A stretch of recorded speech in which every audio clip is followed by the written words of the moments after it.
recorded. If you have any objections, you may disconnect at this time. If you would like to ask a question during the Q&A portion of the briefing, please press star 1 to be added to the queue. If you would like to withdraw your question, press star 2. Do not use a speakerphone when you are asking your question.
Good afternoon and welcome, and thanks for joining us for today's media teleconference to provide an update on the agency's Boeing crew flight test and International Space Station operations.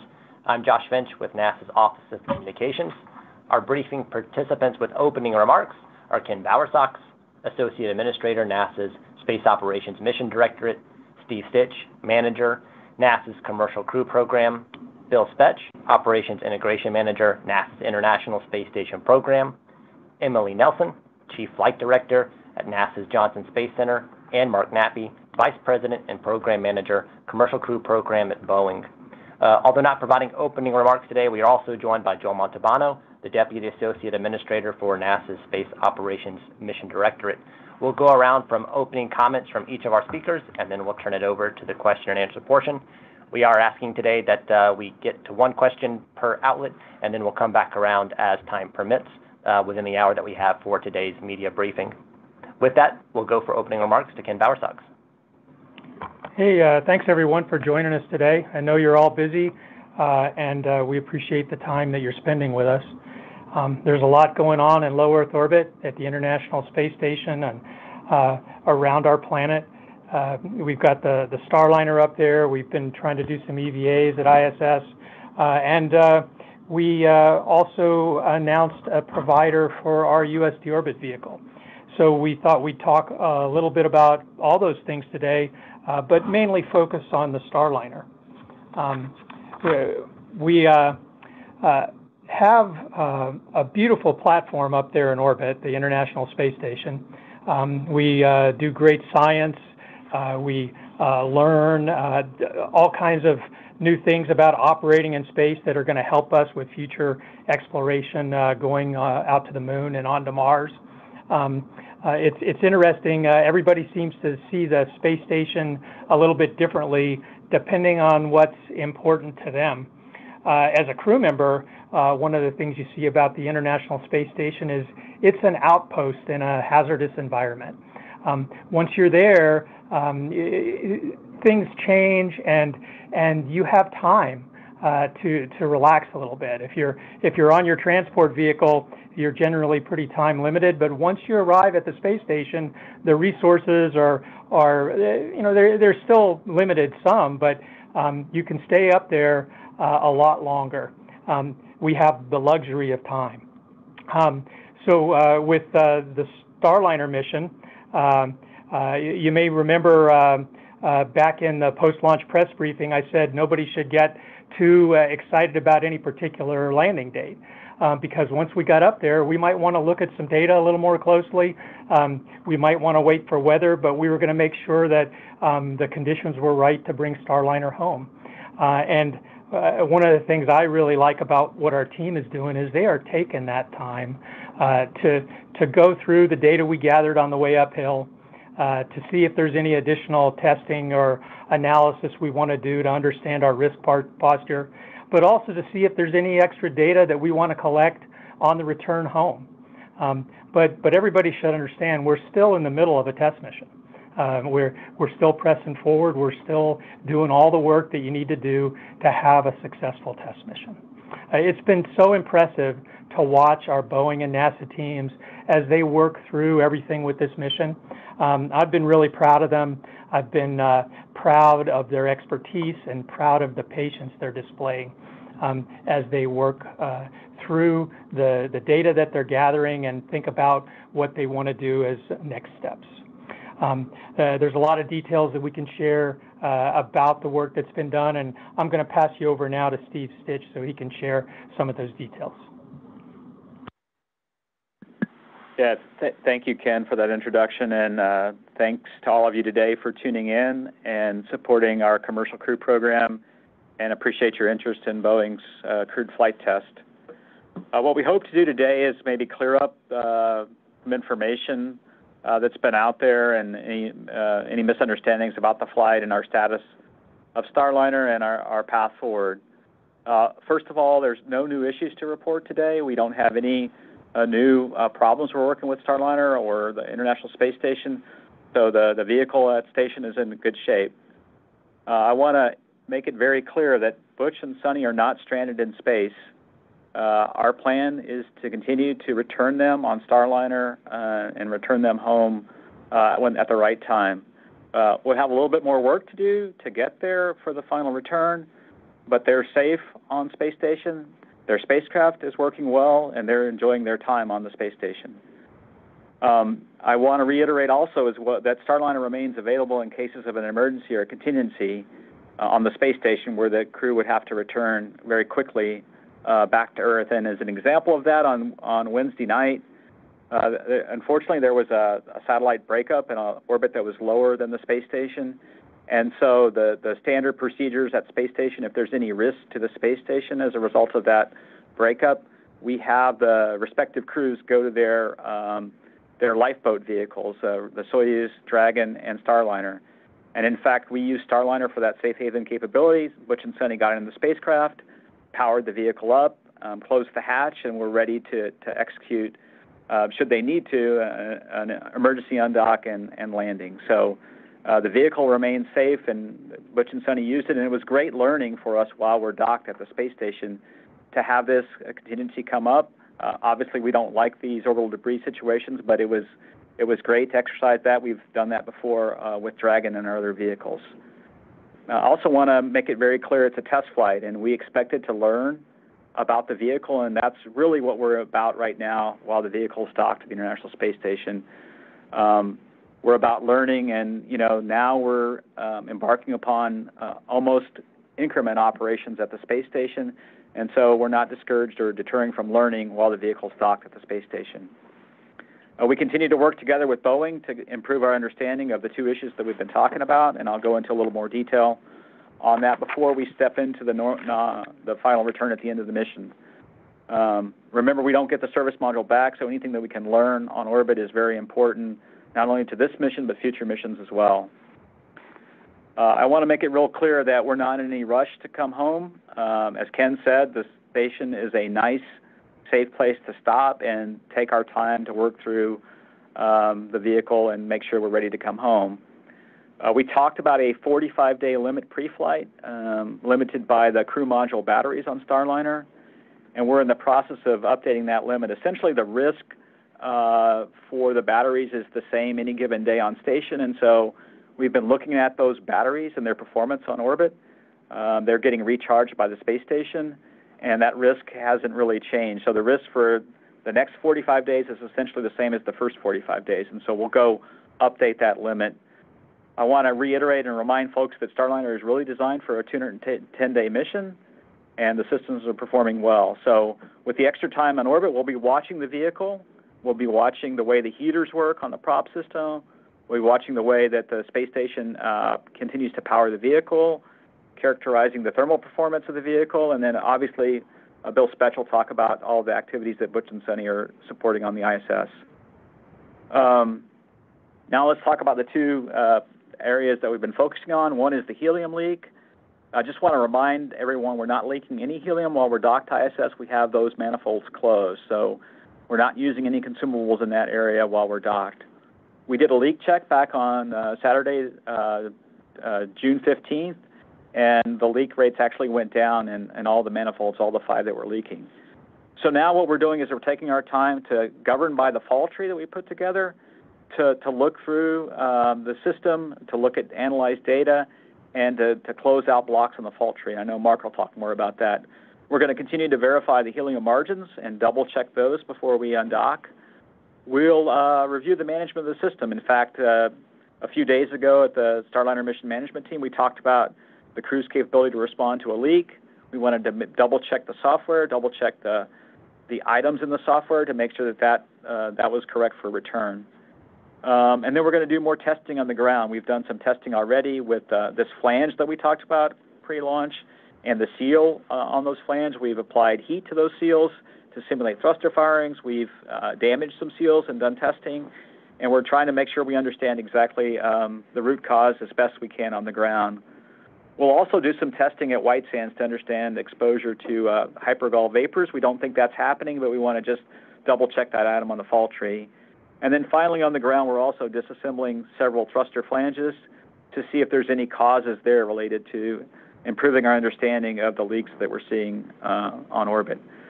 So again, nothing has changed with the leak rates. We're in exactly the same posture we were. We have the margin we talked about before. We need about 7 hours of helium to get undock and get to the deorbit burn and the SM disposal, and we have 10 times that margin. On the thrusters, we're taking our time while docked to look at all the data from all the previous flights. On the Orbit Flight Test 1, we had some very aggressive thruster firings on that flight in the early phase of the flight where we had a lot of heat put into the thrusters, and we're working through that data. We want to have extra time as well. We did the dock hot fire a number of days ago, Saturday, June 15th. And we're analyzing all the data from that. It's difficult to get the precise measurement of thrust that we would like, that our thruster engineers would like because of the massive size of ISS. But the team's done a great job, and we know that the thrusters are performing somewhere between 80 and 100% of the thrust on each thruster. And they performed well during the rendezvous and docking. In fact, one thruster actually fired after we had hot fired it on the docking day another 575 times. We worked to look at the imagery that we took at ISS with the robotic arm, and we didn't see anything off nominal there. Any of that imagery looking into the throat of the thruster, looking for erosion or anything that would be an area of concern. Given all the data we've looked at so far, we want to embark upon a test campaign at the White Sands test facility to replicate a thruster firing that we've seen during flight. So we've picked a thruster. We'll go put that thruster, a new thruster, through the same profile that we saw on the uphill phase from on-orbit insertion all the way to docking. We'll recreate that profile. Then we'll put a pretty aggressive profile in the thruster for the downhill phase, and then we'll give engineers a chance to go look at that thruster and take a look at it and make sure that there's nothing that's unusual about the thruster. And so that's the one new thing that we're talking about today that we haven't talked about before is a set of thruster testing at White Sands that starts. The thruster is already being put into the chamber.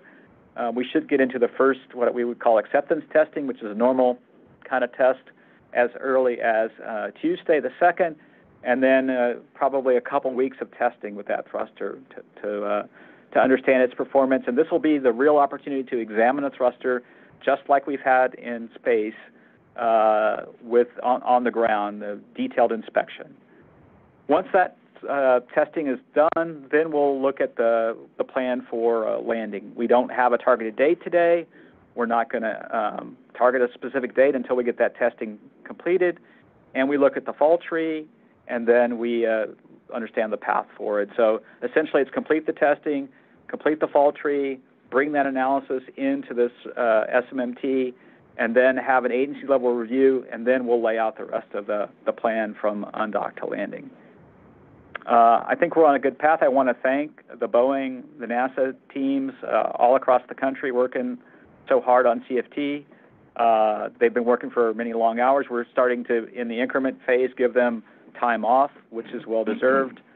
They continue to dive into all the details of the fault trees, close out the blocks, and again, we'll update you when we get the results of some of the testing, and then we'll lay out a path forward for landing. And I think with that, I'll turn it over to Bill. All right, thanks, Steve. And I'll give you my thanks for everyone joining us today. It's been a really busy week here in the space station world. As you guys remember, we attempted on Monday to go out on a spacewalk with Tracy and Mike, and that one ended early due to a water leak at the service and cooling umbilical unit that was attached to Tracy's suit. After she detached it, it started leaking, and so that led to a lot of water in the airlock. The team continues to investigate what was going on with that, what caused it. When we came back inside, we weren't able to recreate that failure, so we're continuing to look at that. Given that, we're currently targeting the end of July for our next EVA, so we want to give the team enough time to go understand what happened on this one and make sure we don't have to make any changes. That spacewalk will actually be a different one than what we're trying to do on this last one. We're going to go out and relocate a communications antenna. We'll conduct some preparatory work for the alpha magnetic spectrometer, looking at some changes that they're going to make to that one down the road. We're going to replace a rate gyro assembly, and then we will actually try to conduct some swabs of the outside of the space station looking for microorganisms. As Ken mentioned earlier on Wednesday, we did announce that SpaceX had been selected to develop and deliver the U.S. deorbit vehicle, which will provide the capability to deorbit the space station and ensure we avoid the risk to populated areas.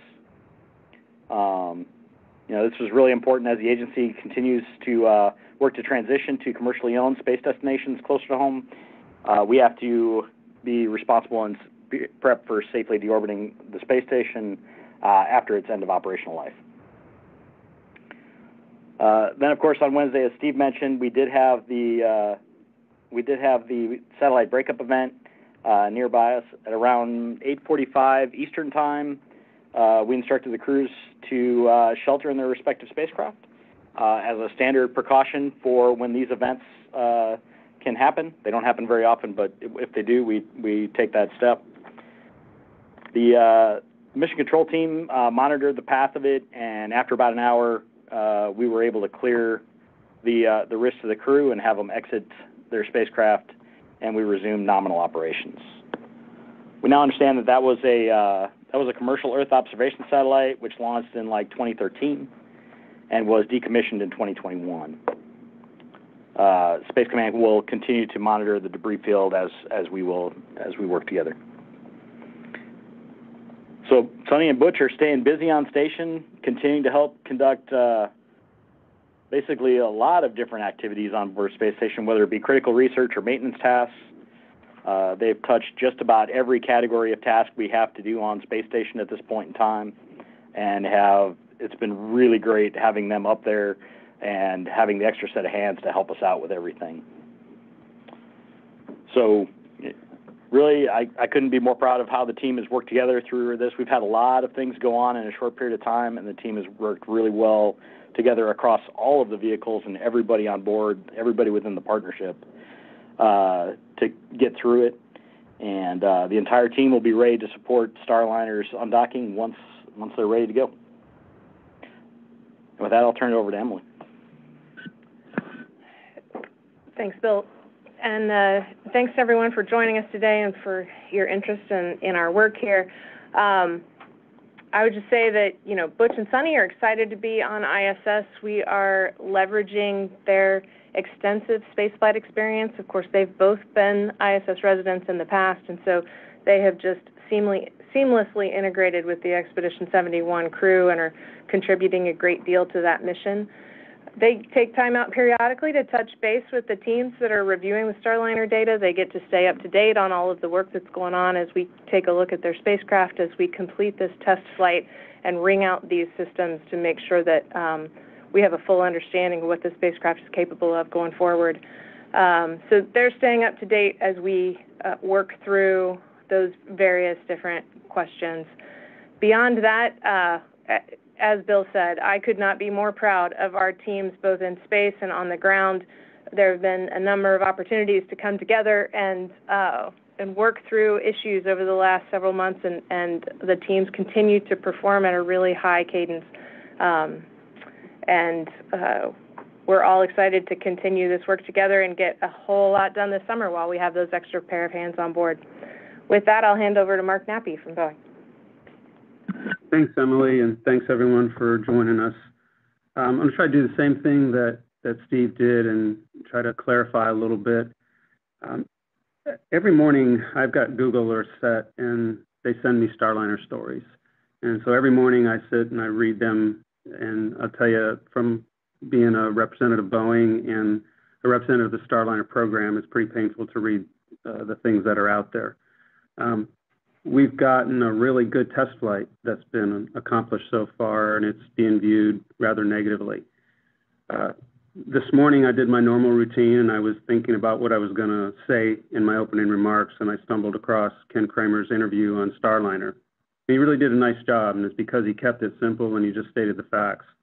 So thanks for that, Ken, and I'm going to try to do the same thing as I walk through my opening remarks and clear some things up, explain why we're staying on ISS longer and why it's a win-win for everybody. First, I'm going to repeat the same thing that Steve said. We're not stuck on ISS. The crew is not in any danger, and there's no increased risk when we decide to bring Sonny and Butch back to Earth.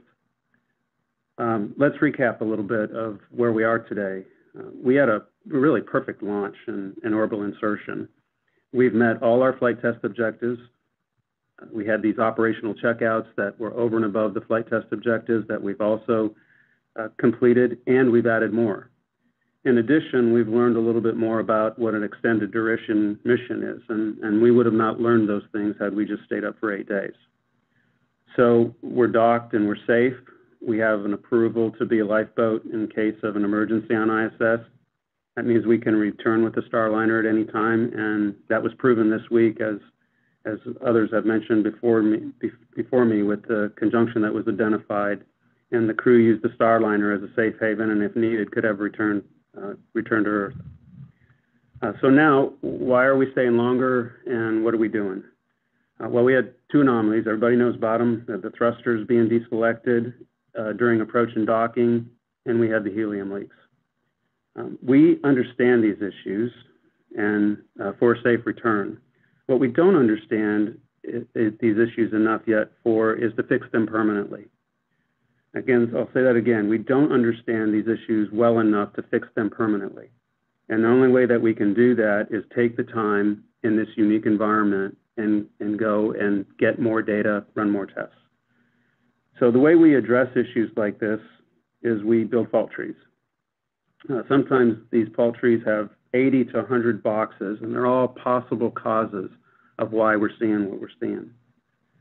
Then we take that data that's available to us and we run tests, and we try to eliminate every single one of those boxes to narrow down to the most probable cause or maybe the root cause.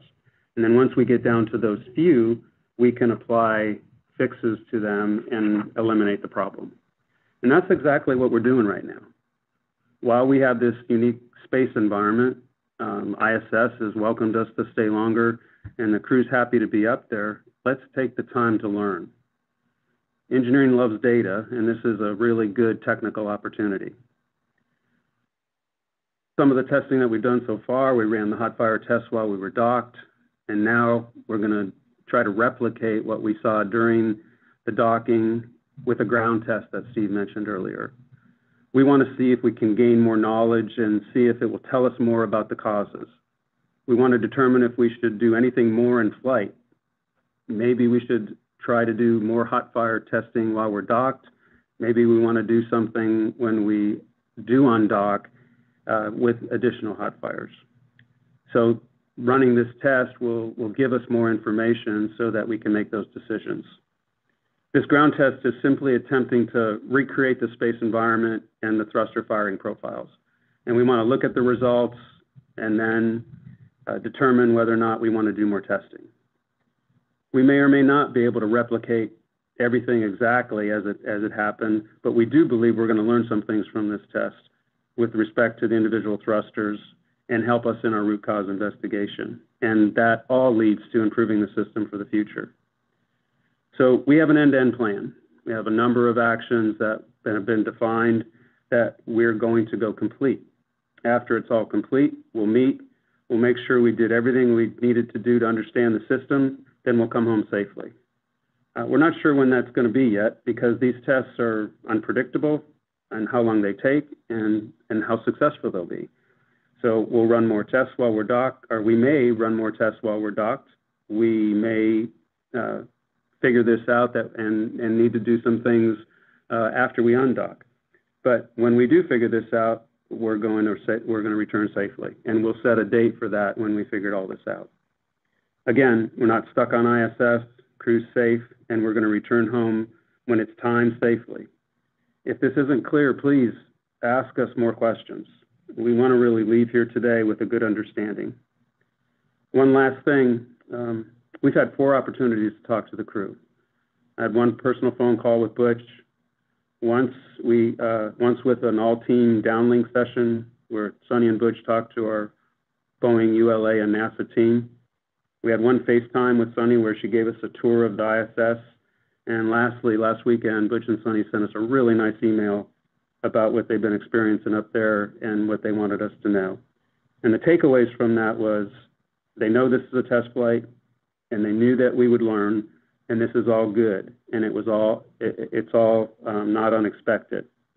They're in great spirits, and they're enjoying their stay on ISS, and the Starliner spacecraft has been, in their words, pristine and precise.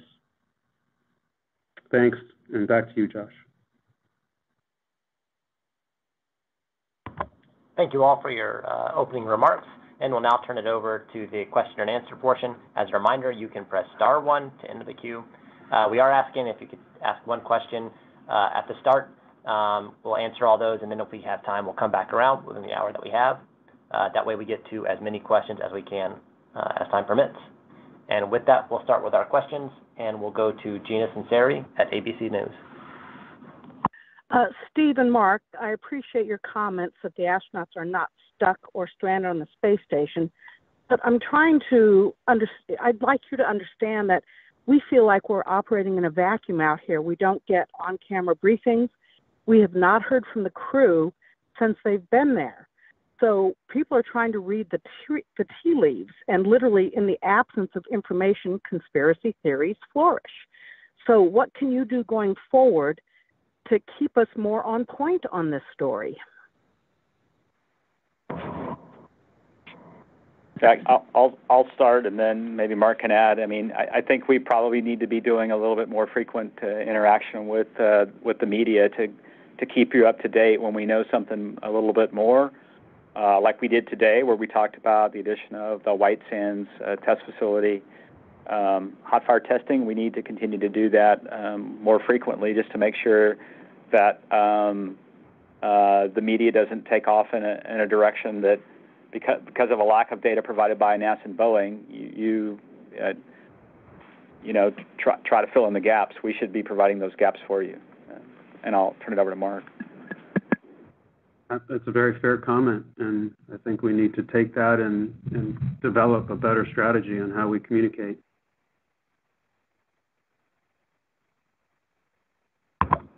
And our next question is from Bill Harwood at CBS News.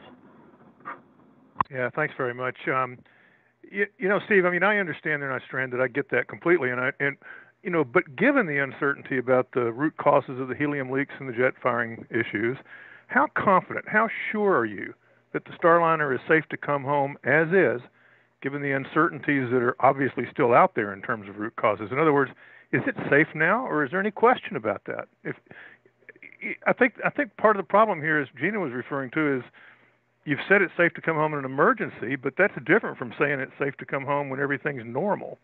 If that makes any sense, and I'll leave it at that. Thanks. Yeah, I would say, Bill, that when we say it's safe to come home in an emergency, we have confidence in the Starliner systems that the vehicle will go execute the SEP sequence with no problems and get to the deorbit burn with no problems, and then execute a deorbit burn. And once the service module obviously has jettisoned, then it's the crew module, which doesn't have any significant issues or anomalies at all. I think what we really want to do is, since it's a new vehicle, new spacecraft, we want to take a little more time to understand the thruster performance. In particular, on the crewed flight test, these thrusters have had more pulses than we've had in the past. They have gone through an aggressive qualification program. 2 engines have had over 4,000 pulses put on them. The pulses were put on those engines in a different sequence, and so the heating may have been different. So we want to take a little extra time to understand the performance of the thrusters on the ground, to do this ground test that Mark talked about as well at White Sands, and then take a closer look at the thruster itself. I think we've moved in the CCP program into a little bit more test-oriented program as compared to Space Shuttle. Space Shuttle many times just sort of leveraged the emergency systems or the contingency systems on the vehicle, and at times came home. And here we want to take a little bit more time to understand the thrusters and come home. In addition, in Space Shuttle, we had a limited life with the fuel cells, and we had to come home at a certain time. Here we have the benefit of being docked to the space station, which provides power, life support, and so forth. So we're going to take a little extra time, do this thruster testing, look at the thrusters with experts from the vendor, from Boeing, from NASA, and just to make sure that there's nothing out there. We don't see anything in any of the data so far. The thrusters are performing well, a little lower thrust than expected on a few of them.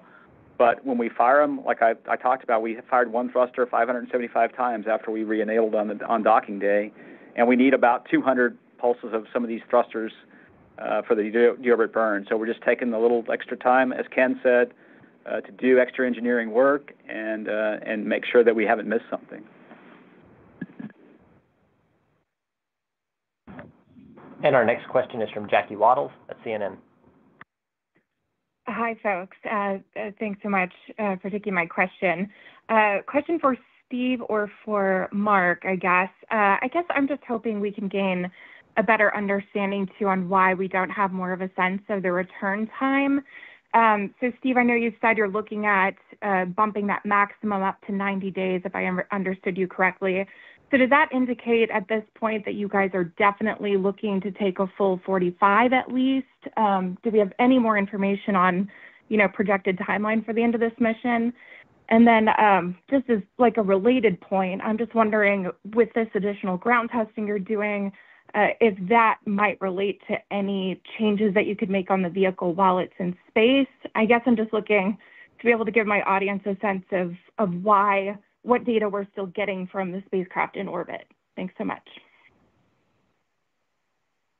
Yeah, I'll address the timeline. Maybe Mark can take that second part of it. I mean, the timeline really is driven by how rapidly we can execute the testing at White Sands and then do the thruster inspections. I had the privilege of working at White Sands for part of my career. This test is a little different than what we've done in the past. It is going to be in the same thrust chamber that is used for acceptance hot firing these thrusters for flight. However, we're trying to replicate a pulse train from what we saw on orbit and getting that pulse train defined. We've already defined the thruster that we want to emulate during the test. We've starting to build the pulses and check those out. But it's a more complicated test than we've done in the past on thrusters, because we want to replicate a certain pattern of when the thruster comes on, when it goes off, and that whole timing. And so that's taking a little bit more time to figure out how to program into the White Sands system. The White Sands team is very talented. I know they're going to figure out how to do it, and they already have. And so we're just looking at the timeline to execute that test and then review the data. And that's what's really the long pole, I would say, in determining a landing date. And I'll let Mark answer the second part of the question. I'd add to that, the test is currently under development, just defining the requirements and exactly how we want to run the test. And so, there's some uncertainty of the content of the test when you're still under requirements development. That could change the duration. Once you run the test, especially these first-time tests, you're going to have to expect some surprises, which will change the duration. Those two added together, just have us guessing at when we are going to be done with the test. Then there's review of the data afterwards. All those things together makes it impossible for us to say that it's going to come down at this time or we're going to have a decision at this time. Once we get further along, I think we'll be able to do that. But right now, don't want to box ourselves in with another date that's just a guess. On changing the vehicle, there's very, very little possibility that we're going to change the vehicle or even have the opportunity to change the vehicle, and that this test would have us change the vehicle. So I would think that's just probably a very low probability or low opportunity to change or to fix anything. I should say change anything. And our next question is from Joey Roulette at Reuters. Hey, thanks. I just want to agree with what Gina said. I think if NASA engages a little bit more with reporters beyond its blog posts, I think that would go a long way. Question for Ken or maybe Bill or Joel. I have a Starliner question, but hopefully I can get back into you later. But for now, did Russia provide any explanation to any NASA office for its Rusers P-1 breakup this week? Thanks. I've got no information on that topic, Joey. Thanks for asking. Anybody else that might have received information on that topic? No, we haven't received any information on that. And our next question is from Kenneth Chang at the New York Times. Hi, thank you. This is for Steve and Mark. I just want to give you the opportunity to, I guess, look more emphatic about what you're saying. That not only is this what you should be doing with the Starliner testing, but it would be effectively irresponsible if you weren't doing this, and that the really bad days at NASA were when the mission managers didn't seek more data or ask the questions where they thought they knew the answer already. Thank you.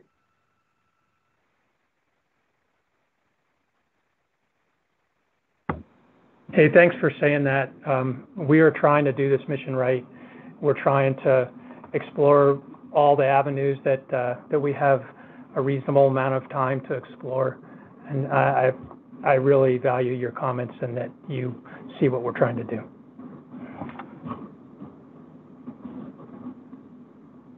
And our next question is from Jeff Bloomfield at National Public Radio. Hi, guys. Thanks for doing this call. First of all, I mean, if you can't commit to a return date, you can't tell us not to use the word stuck. I mean, that's just ridiculous. But anyway, that aside, the big picture here is certification, right? Dragon got certified about 6 months after its second test flight. Boeing's already had to have an additional test flight. I can't imagine you're going to do certification in 6 months.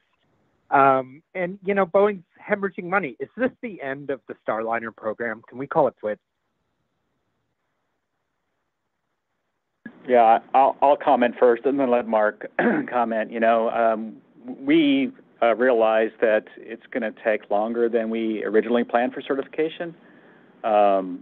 We have the teams today, both the Boeing and NASA teams, focused virtually 100% on the crewed flight test, other than Mark will talk about the team in Florida that's assembling the vehicle for Starliner 1. That service module is being built, and then the crew module is undergoing some refurbishment activities. But we understand that it's going to take a little bit longer. But the data we're learning on orbit and with the test at White Sands is certainly going to help us towards certification.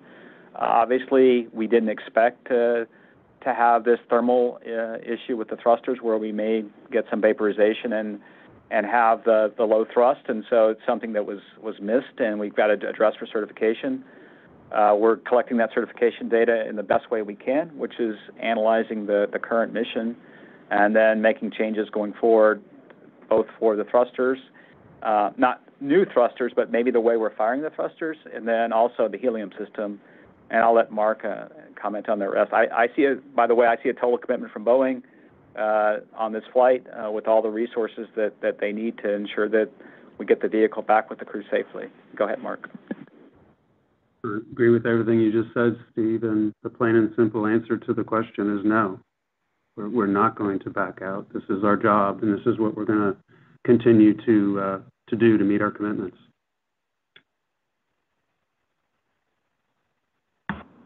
And our next question is from Micah Maidenberg at the Wall Street Journal. Thanks a lot, Josh. Just real quick, I'd like to chime in to agree with what Joey and Gina said about communication. But so anyway, Steve and Mark, have the issues with the thrusters and leaks prompted you guys, the team, to analyze any other systems that are going to be used on the next leg of the trip back, besides the service module, of course? I mean, do you need to recheck the parachutes or anything else that we haven't been talking about, given how the leaks and thrusters, the challenges with them emerged? Thanks. I can start with that, Steve, and then you can jump in after if you'd like. The majority of the systems that we need for return are what we used to get to orbit and to get to docking. So, and they've performed very well. So there's no reason to believe that they're going to operate any differently on the way back home. Obviously, the airbags and the parachute systems have not been used and won't be used until landing, but those systems have gone through pretty extensive testing as recent as last January, and with a lot of confidence that they're going to be working properly. So there's no need to go back and do anything differently. Yeah, just to add that agree with everything Mark said relative to the parachute system and the crew module. All the flight computers on the crew module are performing well. The integrated propulsion controllers, all the systems on the crew module. Parachutes, as Mark said, we've done an extensive amount of certification, went through in detail all the documentation provided by the supplier and Boeing. Don't see any issues with the parachute system. And then the thrusters on the service module are not related at all to the ones that will be used on the crew module for entry. It's a different thruster, a different pressurization system, uses nitrogen in a different way. So the systems are so dissimilar that we don't see any crossover. We just really need to make sure that the service module does its functions for the separation and the deorbit burn. And then, the most aggressive part of the flight for that service module was the docking phase. There's more pulses required in close to station in that final phase of the approach, and then stopping at 10 meters than there are for the deorbit burn. So the service module has had its workout, so to speak, on docking day, and we know that the requirements on it are less for the remainder of the flight.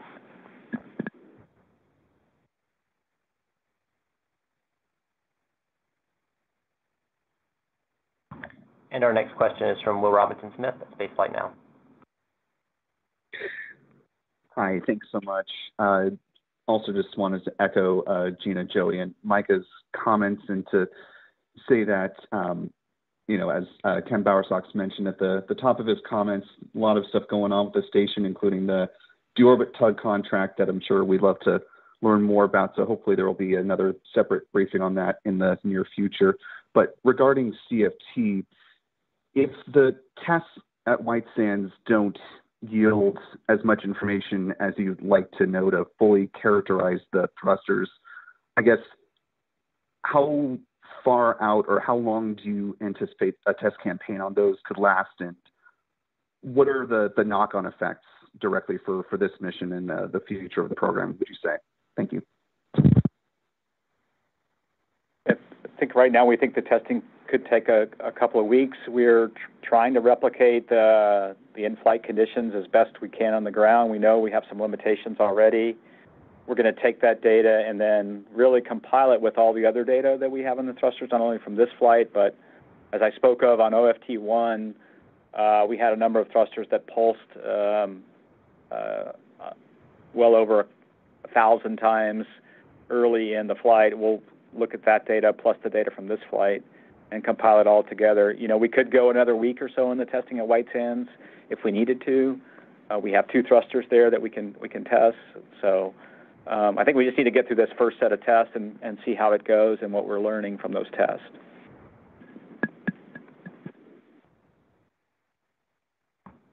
And our next question is from Michael Sheets at CNBC. Hi, everybody.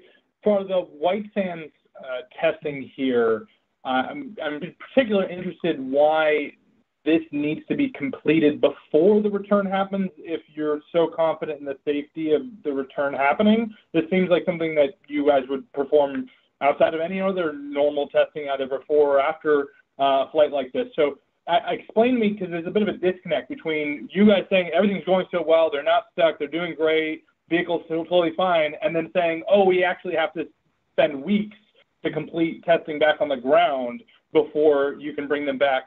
Secondly, just to reemphasize, please, updates in the morning and are really appreciated. Press conferences really appreciated. Everything my colleagues are saying is really important here, that we get regular and direct updates. And secondly, off of that, I'd really ask that NASA holds another press conference with Bill, because I'd love to hear Bill talk about the U.S. deorbit vehicle as well as SpaceX representatives about their nearly $1 billion contract.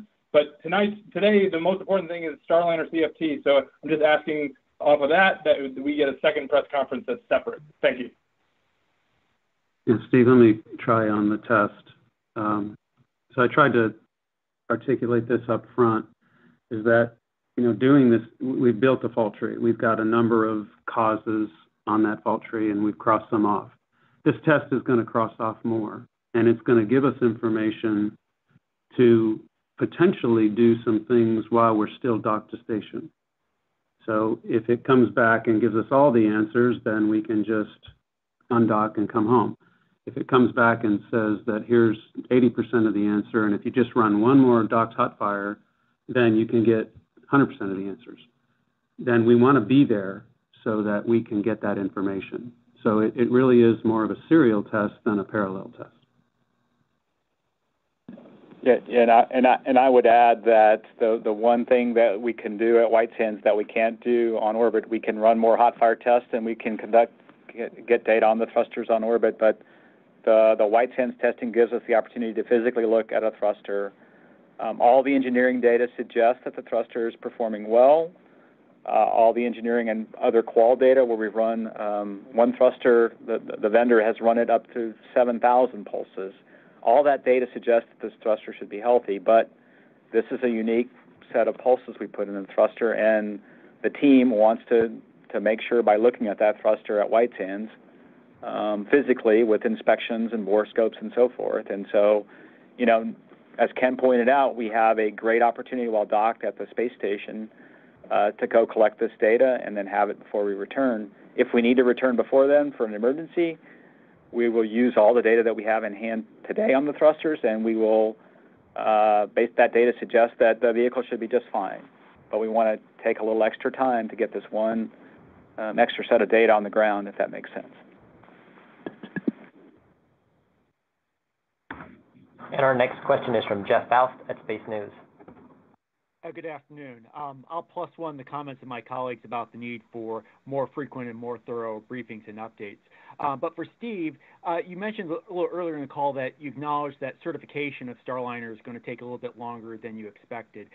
At what point do you have to make a decision about what vehicle to fly in that early 2025 crew rotation mission to ISS, whether Starliner will be ready or you'll have to move up Crew 10? Thanks.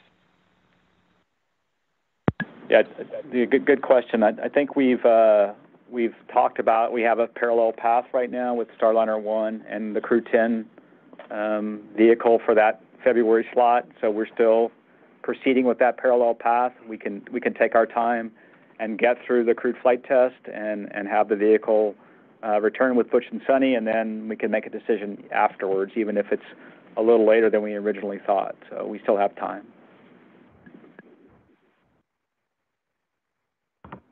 And our next question is from Eric Berger at Ars Technica.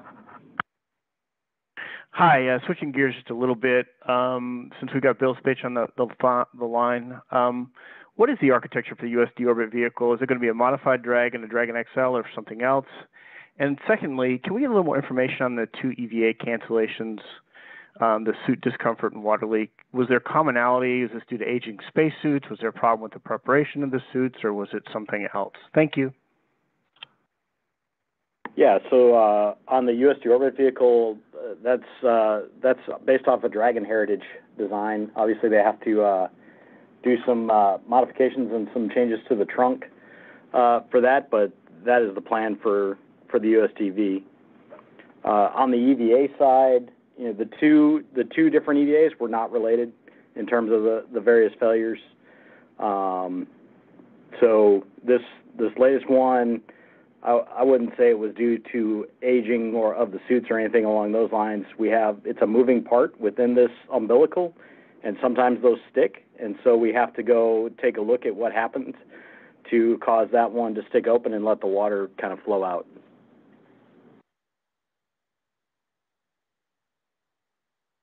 And our next question is from Irene Klotz at Aviation Week. Thanks. This is, I think, for Steve. So you've already been asked this a couple of times, but it still seems a little nebulous in that you have said that Starliner is completely safe for deorbiting, even if you needed it because of the debris incident, or presumably any time that there'd be an opportunity in the 4-day landing rotations. But you've also said that there's a little more work to get there before the final return. So it sort of sounds like one of these little bit pregnant things as to the comfort that you would have if you needed to deorbit ahead of getting this additional test data out of White Sands. So could you maybe take one more crack at the difference between bringing Starliner back right now with whatever data you have versus waiting and perhaps tweaking the deorbit plan in some ways with the additional data? Thanks. Yeah, I would say it this way. I mean, the test will help us understand the thruster performance, and it may give us 100% confidence that everything we've seen on orbit is fine. It's just one more piece of data that we can have before we actually deorbit the vehicle. And as Mark said, there's a couple things we can do to tweak the deorbit if we had to. We can actually tell the vehicle not to fire certain thrusters if we do a test and we see one of these thrusters that we have on orbit is not performing exactly the way we want. We could actually deselect a thruster, or we could change the thruster firing sequence that holds the attitude for that deorbit burn a little bit. So we have a little bit of time to do that. But today, if we are in a contingency situation where the crew absolutely needs to come home, where the space station is not a habitable environment, the engineering data suggests that the thrusters will do fine, and the thrusters will perform well, just like we did on Rendezvous Day when each of those thrusters that had an issue, except for the one we've deselected, fired between 200 and 500 more times. So hopefully that makes it clear, and see if Mark has anything to add. No, Steve, I think you explained it well. Thanks. And our next question is from Elizabeth Howell at space.com. Hi, I'd like to echo that the lack of updates has been a little bit difficult, but I do appreciate everyone's time today. This is probably for Mark. Can you give a bit more clarity about that 45-day limit for the batteries on Starliner and how you're able to evaluate the life and the recharging capabilities to get it to 90? And also if that could even persist further, say if you wanted to go for however it may be, a 180-day mission or whatever, how would you be evaluating that going forward? Thank you. Steve, I think your team is evaluating the extension. Would you like to comment? Yeah, I'll go ahead and take that one. I mean, we put a number on the flight, said 45 days based on the risks associated with this certain battery, and given certain failure modes that could happen. And what we really are doing now is looking at the performance of the battery in flight. We don't see any degradation in any of the cells. The batteries there's like 12 different batteries. There's 500 cells per battery. Each cell goes through a very scrutinous screening process prior to flight. We let it sit for like a whole year to make sure that it doesn't have any defects in it. We do scans of the battery cells. So we know that the battery cells that we have on orbit are good based on the data, and so now we're just looking at that risk levels, and the risk on any given day is the same, and so you can extend essentially that 45 days for another 45 if we decided that we were going to do that. We haven't decided how long to extend it yet, but I was just saying the risk of any given day on a given number of the cells in the battery is the same, if that makes sense.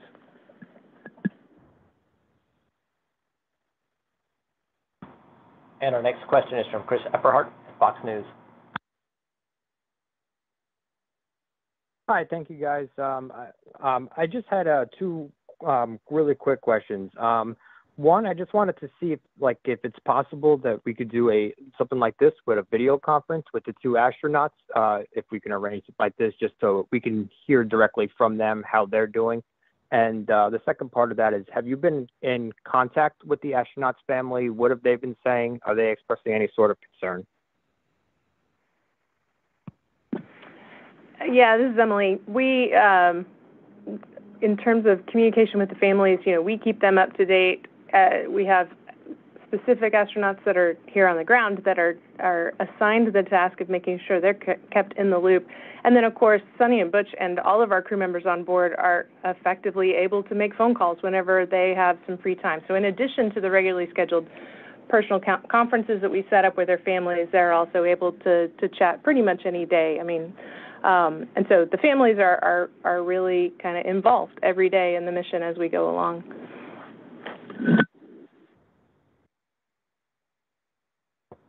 And our next question is from Marcia Smith at spacepolicyonline.com. Thanks so much. And I would also like to echo what all my colleagues have said about how useful it would be to have more of these conferences. And as much as I appreciate this one today, I think trying to do all three of these topics at the same time, the EVAs, the Starliner, and the deorbit vehicle, is a bit of a challenge, all within 1 hour. So as others have suggested, I hope that you will do separate telecons or even press conferences, in-person press conferences on at least the deorbit vehicle and even the EVAs. That would be very helpful. But for just now, I have been trying to find out about the second EVA scrub and about Dyson's spacesuit. Is it correct to call it a spacesuit failure, or is it a failure of one of the ISS systems? Exactly what is it that failed? And Bill, I think you said that you were unable to replicate it. Could you talk a bit about how you went about trying to replicate it and just explain that more? Thanks. Yeah, sure. The part that we had the leak on is an umbilical that connects to the spacesuit. So you can imagine I have a set of cables and hoses that all are bound together that hook up to the spacesuit to provide services to it. And one of those lines is water that goes to the spacesuit for cooling. And so that has, because obviously when I connected and disconnected it, it has these poppets that are supposed to close whenever it's not connected so that the water doesn't drain out. The water that we saw draining out was on the umbilical side, not on the spacesuit side, but it sprays water all over the place, as you can imagine, as it came out. And so we have to look at both sides of the interface after that fact to make sure that we were good with what happened. And if I can add, yeah. This is Emily again. It's not at all unusual for us to see this type of failure in fluid connections. Our standard training for pretty much any fluid connection for the astronauts on board is that they should not be surprised if the poppet, the thing that moves back and forth to either allow water to flow or to prevent water from flowing, gets stuck. In terms of causing it to get stuck, that's just not something that's easy to do. And since this is the first time we'd ever seen that happen, you try to go and actuate it again and you can't get it to fail again. That also is not unusual given that this is not a pretty regular failure mode for this particular connector. But for fluid connectors across the station, this is not an unusual behavior. We just need to understand this particular one in more detail before we can get the crew lined up to try again. Yeah, and just, we did a number of troubleshooting steps once we got in. We looked at we connected it and disconnected it like 6 different times, sometimes with the line pressurized, sometimes with it not pressurized. So we tried a number of different ways to see if it would just continue to happen. But since it didn't do that, like Emily said, it's pretty rare that we get into this situation. So we have to go think about it some more. And our next question is from Manuel Monzante at Exploración Espacial.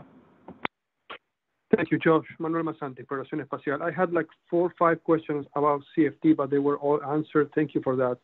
And I have one regarding ISS deorbiting, and I agree that we should have another call. But what would be the process of using this SpaceX vehicle? And I'm sorry if you mentioned this in another call or previous call. The idea is to use this vehicle for deorbiting the space stations all at once, or are you undocking by sections or by modules? How will be the process? Thank you. Sure. We will do the ISS all at once. It would dock to the deorbit vehicle will dock to the space station. We'll gradually lower the altitude of space station until we're ready to perform the deorbit burn, and then this vehicle would execute that deorbit burn to bring the whole thing in all at once. Our next question is from Anthony Leon at Spectrum News. Hello. Thank you for taking the time to answer questions. This is for Steve and/or Mark. If there's a benefit in keeping the Starliner docked to the ISS and collecting all this data, would NASA and Boeing consider returning Butch and Sonny on a different space capsule to allow the Starliner team to work and learn more about these issues while Calypso was docked to the station? Yeah, I'll start, and then Mark can add. Right now we're focused on returning Butch and Sonny on Starliner. Obviously, we have luxury of having multiple vehicles, and we've worked contingency plans for lots of different cases. But right now we're really focused on returning Butch and Sonny on Starliner. I see no reason to do anything differently as well. And I think we just need to reiterate, the vehicle is safe for return. And like the gentleman said earlier, it would be irresponsible for us if we have time and we want to do more, not to do it.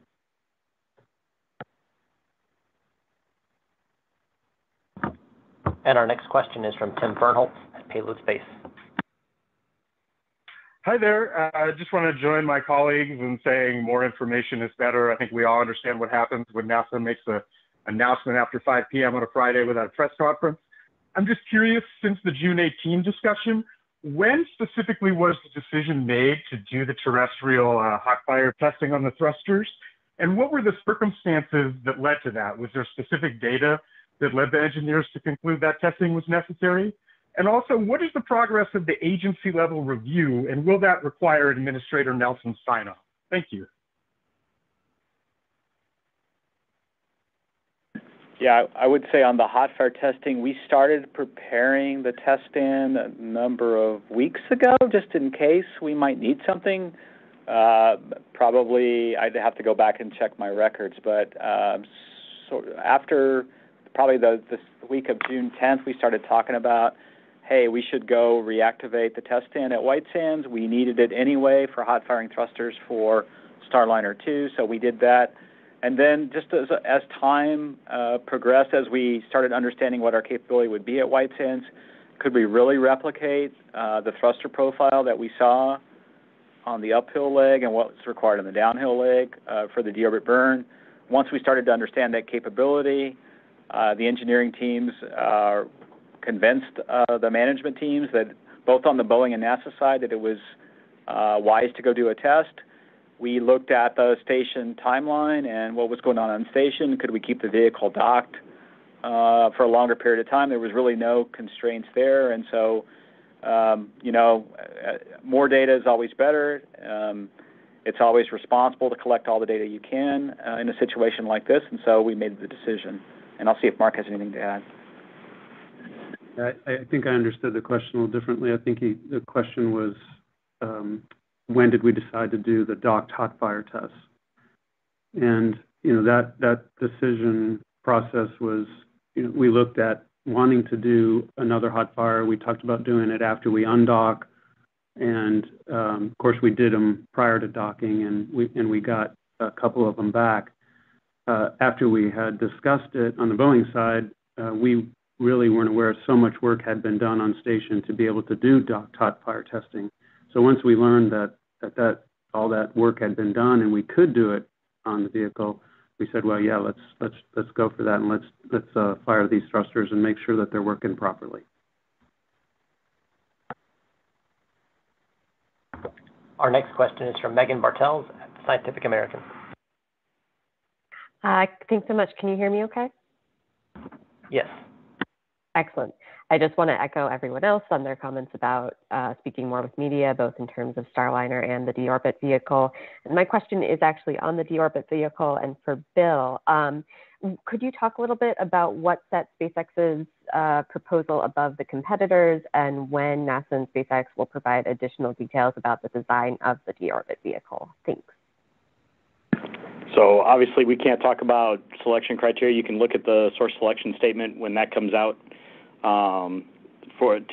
to gain insight into that. I don't know exactly when we'll be able to talk about more of the design details associated with it. They have to go through a design process, obviously, and we'll be working through a process with them as part of the execution of the design and build.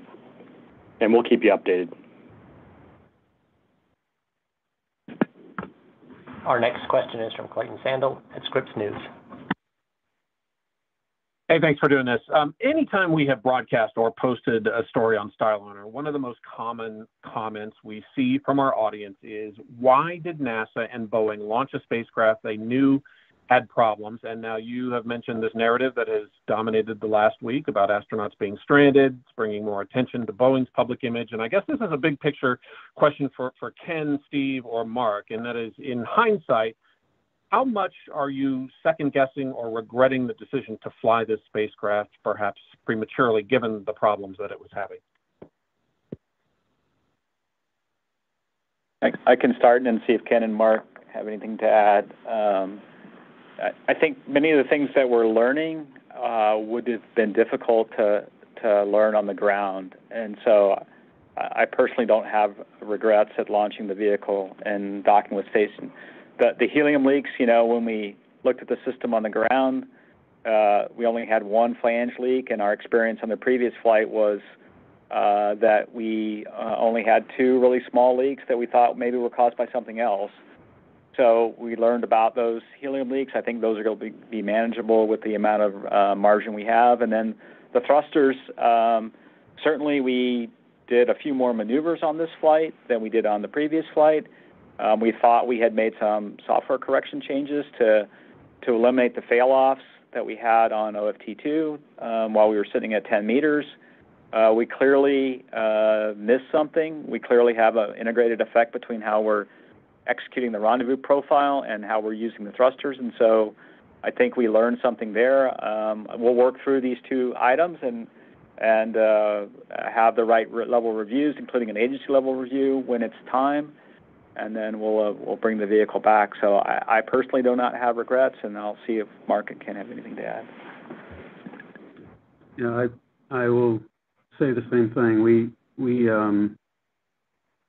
We're running a test, and no regrets on the decision to launch and get into the test flight. The job I had before this was to lead the green run of the core stage at Stennis. And of course, we were using the flight vehicle to do that. And there was a lot of nervousness going into that test because it was, quote, the golden egg. It was the flight vehicle. And, we had lots of discussions, are we ready? And we all realized that at some point you have to run the test.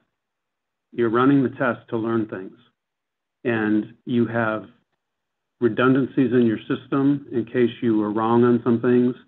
You have very well trained people to deal with things if you were wrong, and you have tighter tolerances usually with these test vehicles, so that if you get outside the tolerances, there's less of consequences. So I think we did the right thing, and I think we're learning, and we're going to improve the system for the future. Yeah, and this is Ken. I don't find regret a very productive, emotional thing to go through. I think instead I ask myself questions like, did we follow the right process? Did we include all the members of the team? Is our approach healthy? And when I look back, I think we did go through all the things that were appropriate prior to the mission, and we were open to anybody that might have had a different opinion that thought we should be doing something differently. I also was really impressed during the pre-flight reviews. People asked the question, well, what if what we're seeing now gets worse? Is there a way for us to counteract that? And they came up with procedures to counteract the situation if it were to get worse. So I think all of that was very healthy. And then when it comes to the question of safe, unsafe, somebody who some of you may not know, a guy named Mike Serber, has a sign on his wall. He's the safety officer for the International Space Station. And he said, space flight is neither safe or unsafe, but it is incredibly unforgiving. And because of that, you need to be very serious about every decision you make and gather the data when you have time to gather the data and do all the analysis that you can. And that's what we're doing in this case. The real question is, are we willing to put our crew on the spacecraft to bring them home? When it is a contingency situation, we're ready to put the crew on the spacecraft and bring them home as a lifeboat. For the nominal entry, we want to look at the data more before we make the final call to put the crew aboard the vehicle. And it's a serious enough call that we'll bring the senior management team together and, again, go through that process that I talked about just a minute or so ago. And we have time for one final question, and that's from Ryan Caton at nasaspaceflight.com. Hi, thanks very much. I'll just also echo the comments earlier that more information is always better for us doing our jobs as well as you guys doing your jobs. My question, I think, is probably better suited for Steve and or Mark. If your ground testing at White Sands with the thrusters show results which you don't want to see, what are your options for bringing the crew home? Does Starliner's deorbit now require a positive result from the testing at White Sands? Thank you. I'll start and see what Mark has to add. I mean, I think we want to learn at White Sands when we put a thruster through the profile. Can we, at the end of that testing, can we look at the thruster? Right now, the data on orbit suggests in 4 thrusters that have had different experiences of how many pulses they had, when they had the pulses, and what temperatures they were exposed to. They all appear to be healthy. They all appear to have been able to sustain quite a number of more pulses, including one that had 575 more pulses after it was recovered. We want to really look at the thrusters at White Sands afterwards and inspect them just to see if there's any untoward effects. I don't think we expect that. Obviously, if we had some result that was unexpected, we would stop and talk about it, right? That's part of the way we do business. Do we need to test another thruster? Was that a problem with the thruster itself or the test setup?